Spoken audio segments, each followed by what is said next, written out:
Celebrating ideas, exploring perspectives, reaching minds and reaching minds. Hi, I'm Benjamin Yao, and this is the Four Lobes 2012 video interview segment, episode 2, whereby my guest for today is Lee Ti Lun, or calling himself Dylan since the name resembles to his first name. A student graduated from Catholic High School Petaling, Jaya in 2011 and now continuing his studies abroad in Brisbane, Queensland, Australia. Welcome to the interview, Dylan. Yes, thanks. I would certainly like to start this session by asking this question.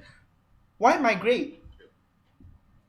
Well, I want to have a better education, better life, and lifestyle there is awesome here. Yeah. Okay, good to hear that. Now you have lived in Australia for almost 5 months. So tell us briefly, what's it like to live in Australia? What is it like to live in Australia? Um, it's cold. Okay. And I just enjoy the company of my friends, new friends here. Mm-hmm. They're more free going and not so tight. Even though in my year 12 is quite a critical year, just like SPM for 5. Mm-hmm. But I just found that the lifestyle here are much more relaxed and more independent. Mm-hmm. Like you can work when you're on 14 years old. Okay. You just work on 14 years old. The government encourages you to gain money by your own. Independent. Or okay, that sounds nice. Next question: what is the hardest part in coping with a brand new environment and surroundings? Myself. I have to keep telling myself, calm down. Don't be fearful. Yeah. Anything new. Mm-hmm. Just relax and open your mind, accept anything that comes your way. Yeah. Mm-hmm. And it eventually gets well, as I did now. Okay, that sounds really brilliant. Now let us ask this question: what is the greatest difference between Queensland life and life in Seri Kembangan? All right. Apart from climate, okay. Apart from climate. And the weather. Yeah. It's how to say? It's very you want to go out all the time. Mm-hmm. The weather here is awesome. Mm-hmm. It's not too hot, but currently it's almost to winter, so it will be cold. But if it's in summer or spring, I bet you would want to go out every time when you see the weather. It's beautiful here. And you say Queensland life, and you mean social life as well? Yeah. As generally. Well, I just came here for 5 months, and I just find it relaxing. Outdoor activity are encouraged, and most of my friends likes outdoor, and we just play around. But actually, not much. I am currently studying something, but life in Seri Kembangan is more hectic. You have to admit, more hectic. Yes. More tuitions. Okay. Tuitions. Yes. But nonetheless, I still have a hell of good friend like in Malaysia, like you, man. Okay. Yeah. Think about it. Thanks. Never mind. Let's go into the education aspect. Since you are currently part of the system, what do you think of the curriculum in Australia as compared to Malaysia? Free, one thing. Free in terms of, no. More independent based, more, flexible. Mm-hmm. Like when you're having a test, let's say test because we're Malaysian, we know test more, better.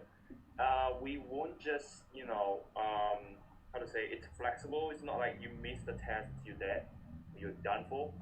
You can find another time, arrange for a test again, and education.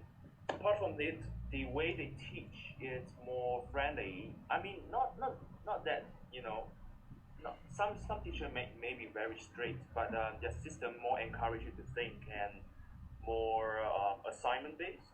Like your test is like 50%, your assignment 50%, and it really makes you work on the assignment, not just like copying out what teachers say. Yes. They really throw it to you and then just guide you along the way, and you have to do it by yourself. You slack off, you're done.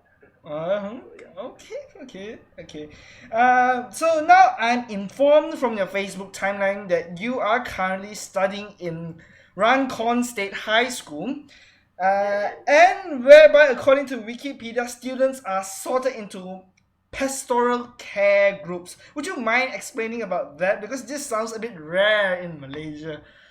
Yeah. Pastoral case, we call it PC group. Mm-hmm. It's like because one thing difference between what the education, the school, high school in Queensland and the high school in Malaysia, is probably because of the flexibility on like you will be in a class, not a fixed group, but those which in the same subject of you, as i.e. like when you study maths, the whole group of people will be studying maths. And then when it's time for you to switch to another subject, you have to walk to another classroom. Walk to another classroom, like you want science, and you have to go to lab and study with another group of students. Pastoral care serves as a how to say, like leader, like what class we have in Malaysia is fixed. PC is fixed. Like you have to go to a designated class for the PC pastoral care, for marking up attendance and announcements in the class. And when there is a big assembly which assembles the people, whole of Rancon State High School people together, you just line up according to your PC, like PC child age. Yeah, something like that. Okay. Now, also regarding education, during my earlier survey interview, you commented that if you are the Prime Minister, the first thing you want to implement is non-racist quota on university enrollment. This is quite interesting. So what inspires you to have that as top priority? You say in Malaysia, right? That depends on where you refer to as the Prime Minister, right? Yeah, of course. I will be Malaysia because Okay. Born as Malaysian and Okay. being Malaysian. So you know what inspires me, because it's been a very long issue already. It's like been decades of this kind of quota happens. Yeah, our Malay friends would probably need help during the early stage, but now it's not getting better, and more corruption happens. You know, like minority, those in the highest parts of politics are getting advantage, and what actually you're trying to implement on those bullying friends, trying to implement to benefit them, does not work. So this racist quota system is not really working well as the target, and if I'm a prime minister, I certainly have the power to exercise that right. Okay. But yeah, you look on realistic issue like our prime minister, Abdullah Badawi, the last term, Abdullah Badawi, he was he's kind of like, actually he wants to make changes. Just because his group, his political party, UMNO, does not allow it. Does not allow, like, you know, you can't be alone. You know, you have a group behind you. Yes.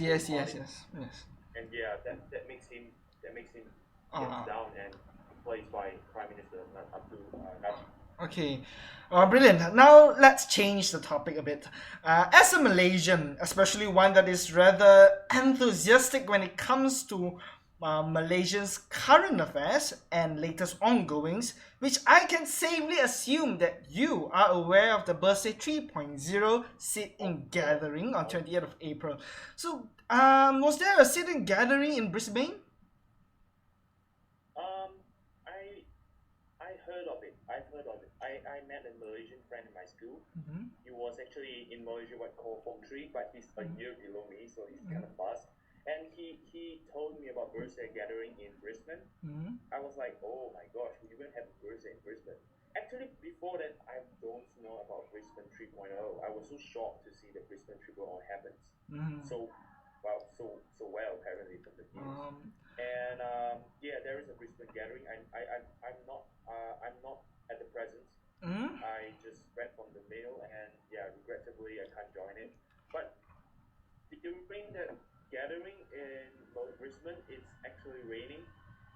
It's raining, and I was like kind of like so touched to see some Malaysians still gathering there. Yes. 100 something, and it's awesome. I'm not there, so I can't make much comment about it. Okay, sure.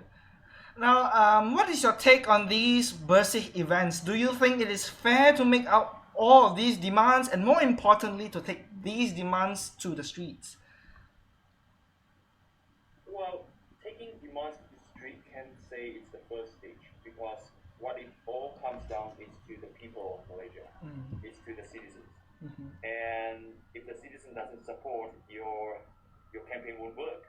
So to the street first, as they did now.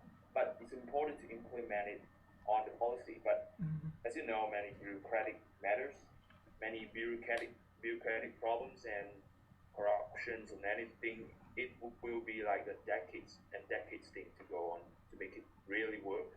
Because as Dr. M. said, you know, the electoral committee is not getting clean now. Like, you know, their boss were, their salary were basically like came from the prime minister or something. How can you know, make your boss, how can you criticize your boss, those who gives you money? So there is System. the system. So there is unfairness in the system, you think? Well, I can't say I think because it's not by me, but it's evident to say that there is problem.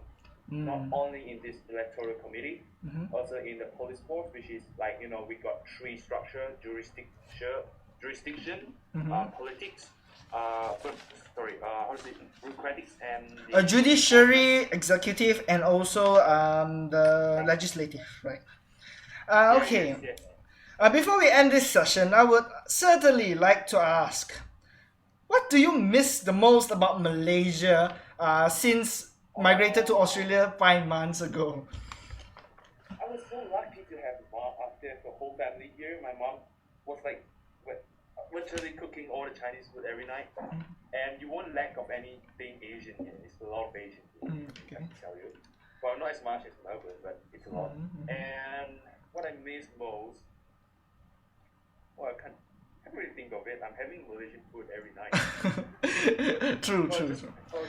Yeah, nasi lemak or ikan bakar. My mom Because just did the baked fish in aluminum foil yesterday. I was like, oh, awesome. Yeah. So yeah, I'll miss ikan bakar. ikan bakar. Satay. Yes. So I assume that you will be back not very soon, right? Mid-December. I'll be back around 14th of December. And I'll go, but I just go back to Malaysia and visit my grandma, my father's side and my mother's side as well. And we take time to reach to KL and, you know, meet the rest of my friends in Catholic high school, in my primary school. And so it would be around 20th of December. Okay, That sounds great. Now, thank you for your time, and I wish you all the best in life. I have been speaking to Lee Ti Lun, Dylan, a former Malaysian student that migrated to Australia 5 months ago, in the Four Lobes 2012 video interview segment episode 2. A good day to you all.